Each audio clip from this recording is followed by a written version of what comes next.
ఈ సభలో అనేక సందర్భాల్లో సాంప్రదాయాలు ఉన్నాయి.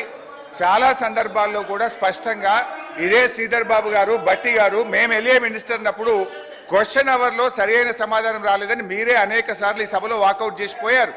మీరు ప్రొటెస్ట్ చేసే అవకాశం ఇచ్చాం. సో నేను సార్, స్పీకర్ సార్, ఒకటే నిమిషంలో మా నిరసన చెప్పి బయటకు వెళ్ళిపోతాం. I don't want to waste the time. ఎందుకంటే ఇందులో సిగ్నేటరీ కాకపోయినా మీరు సాంబశివరావు గారికి అవకాశం ఇస్తారు. అక్కడ సభా సమయం వృధా కాదు. మాకు సరైన సమాధానం రాలేదని మేము అడుగుతామంటే మా గొంతు నొక్కడానికి మాత్రం సభా సమయం మీకు అడ్డం వస్తున్నది. అయితే అధ్యక్ష, గౌరవనీయ మంత్రివర్యులు, గౌరవ ముఖ్యమంత్రి గారు, స్పీకర్ సార్, బాబు హరీష్ రావు గారు దాదాపుగా 2004-05 సంవత్సరం నుంచి శాసనసభ్యుడిగా ఈ సభలో కొనసాగుతున్నారు. 2014 నుంచి 2023 వరకు వారు మంత్రిగా కొనసాగినరు. వారికి లెజిస్లేటివ్ అఫేర్స్ మినిస్టర్గా కూడా పనిచేసిన అనుభవం ఉంది. చైర్ మీద ఆరోపణలు చేయడం ఏ సభ్యుడికి తగదు. వినండి. ఎందుకు అంటే ఇది ప్రాధాన్యతతో కూడుకున్న సమస్య.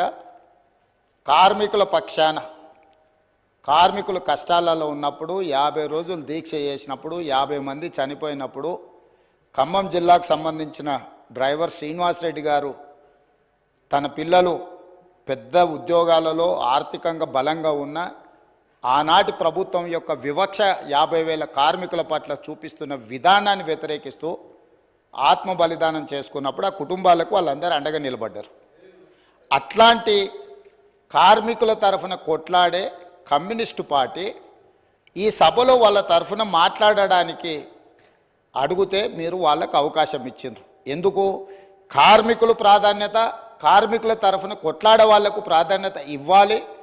ఈ ప్రభుత్వానికి ఏదైనా వాళ్ళ సూచనలు ఉపయోగపడితే ఆ సమస్యల్ని పరిష్కరించాలి అనే ఉద్దేశంతో మీరు సాంబశివరావు గారికి అవకాశం ఇచ్చిండ్రు. మీరు ప్రశ్న అడగకపోయినా అతనికి ఎట్లా అవకాశం ఇస్తారని వారు మాట్లాడినారు కదా అధ్యక్ష. అది ఏ చట్టానికి దేనికి అసలు వారు మాట్లాడుతున్నది పూర్తిగా విరుద్ధం.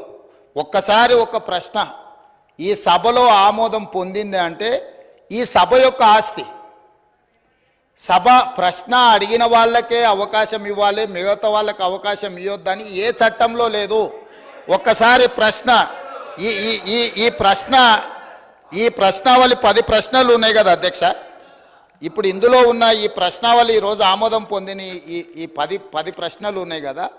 10 ప్రశ్నలు క్వశ్చన్ అవర్, 1 గంటలో ఈ 10 ప్రశ్నలకు చర్చ జరిగి దీని మీద సమాధానాలు చెప్పడం కోసమే 10 ప్రశ్నలు పెట్టింది.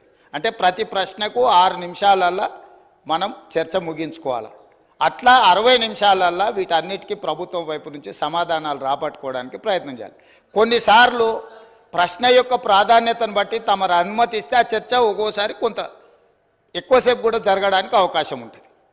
ఎప్పుడైతే ఈ క్వశ్చన్స్ సభకు అడ్మిట్ అయి హౌస్లోకి వస్తాయో ఇది హౌస్ ప్రాపర్టీ అవుద్ది, ప్రశ్న అడిగిన వాళ్ళ ప్రాపర్టీ కాదు అధ్యక్ష. దయచేసి వారు 20 సంవత్సరాలు ప్రజాప్రతినిధిగా పనిచేసినని పదే జబ్బలు జరుచుకుంటారు కదా. కనీసం లెజిస్లేటివ్ అఫేర్స్ మినిస్టర్గా పనిచేసిన హరీష్ రావు గారికి ఒక్కసారి ప్రశ్న సభలోకి వచ్చిందంటే సభ్యుల యొక్క అందరి ఆస్తి ఇది అధ్యక్ష. ఎవరికి మాట్లాడడానికి అవకాశం ఇవ్వాలనేది చైర్ యొక్క విచక్షణ అధికారం అధ్యక్ష.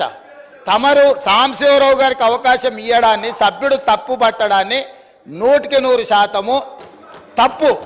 కాబట్టి వారు అట్లా మాట్లాడడాన్ని భవిష్యత్తులోనైనా సవరించుకోవాలి. అదేవిధంగా వారు పదే రూల్ బుక్ గురించి మాట్లాడుతున్నారు అధ్యక్ష. అదే రూల్ బుక్లో చాలాసార్లు వారు కోట్ చేసిరు.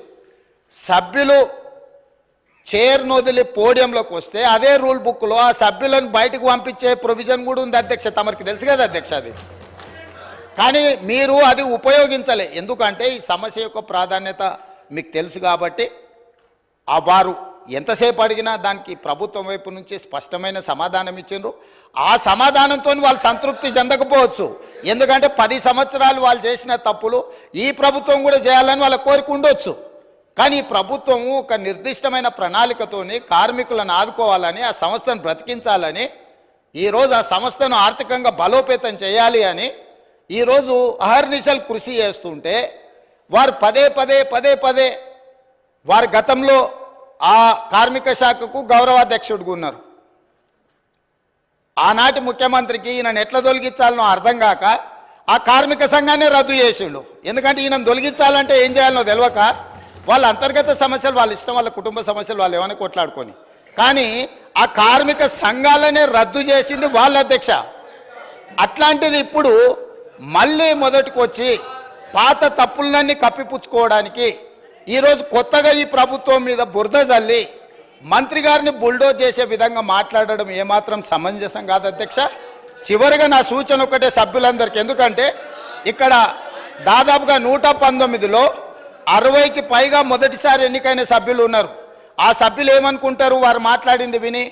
హరీష్ రావు గారికి 20 సంవత్సరాల అనుభవం ఉన్నది, ప్రశ్న వేసిన వాళ్ళే సప్లిమెంటరీ క్వశ్చన్స్ అడగాలనేమో అని ఈ సభ్యులందరూ కూడా తప్పుగా అర్థం చేసుకునే అవకాశం ఉంది. అందుకే మా నూతన సభ్యులకు నేను చెప్తున్నా, ఒక్కసారి క్వశ్చన్ హౌస్లో అడ్మిట్ అయిందంటే ఆ క్వశ్చన్ అనేది హౌస్ ప్రాపర్టీ. ఈ హౌస్లో ఏ సభ్యుడైనా కూడా సప్లిమెంటరీ క్వశ్చన్ అడగడానికి అవకాశం ఉంది. సప్లిమెంటరీ క్వశ్చన్ అడిగినప్పుడు స్పీకర్ అనుమతిస్తే ఎవరైనా మాట్లాడడానికి అవకాశం ఉంది. కాబట్టి మా నూతన సభ్యులకు కూడా నేను చెప్తున్నా, ప్రశ్న సభలోకి వచ్చిందంటే ఇది హౌస్ ప్రాపర్టీ, కాబట్టి సభను తప్పుదోవ పట్టించే ప్రయత్నం చేయొద్దని చెప్పి వారికి సూచన చేస్తున్నా అధ్యక్ష.